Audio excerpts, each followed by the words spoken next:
Wolves goalkeeper Rui Patricio is making good progress after suffering a head injury against Liverpool. Patricio was taken off on a stretcher after a 15-minute delay following a collision with his captain Conor Coady while they were trying to tackle Mo Salah.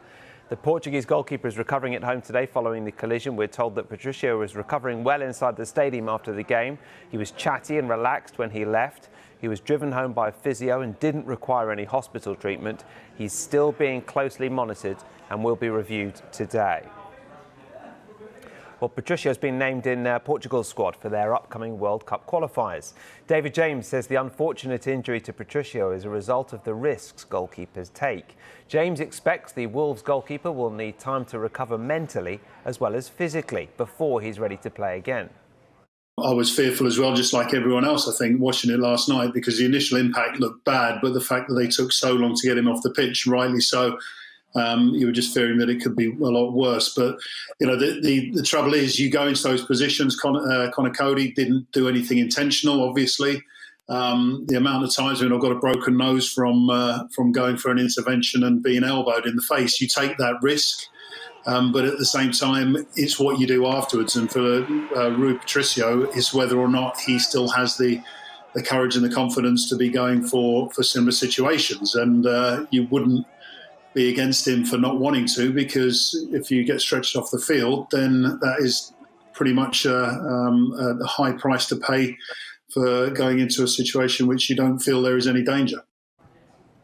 The rule states that the assistant referee keeps his flag down and the players play to the whistle. Does former goalkeeper Mark Bosnich think this needs reviewing?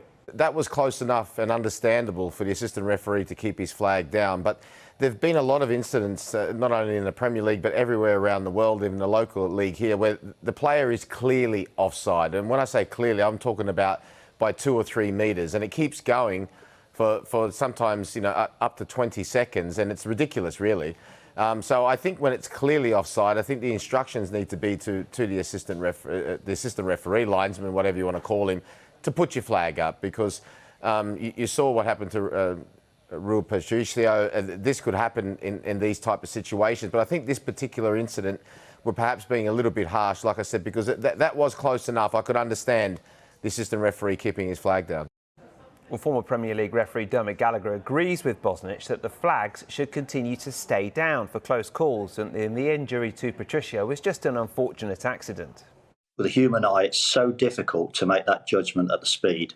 So in that case, it was said, let it play out now, we've got VAR, let the move unfold, and therefore you can have an outcome. If the assistant flags, if he'd have flagged straight away last night, Salah would have scored, and then it shows that he's just onside. Goal can't be given. But by letting it play out, if he is just onside, the goal can be given. So I think you have a far, far better outcome. What happened last night was just a very, very unfortunate consequence of that part of the law. Fortunately, it doesn't happen very often, and that's why this morning, Rob, we're talking about it, because it is such an unusual occurrence. But it's an occurrence that we'd never, ever want to see. Hopefully it'll never happen again. But it did happen. But it didn't happen because the assistant delayed his flag. It just happened because Conor Coady happened to get into that position.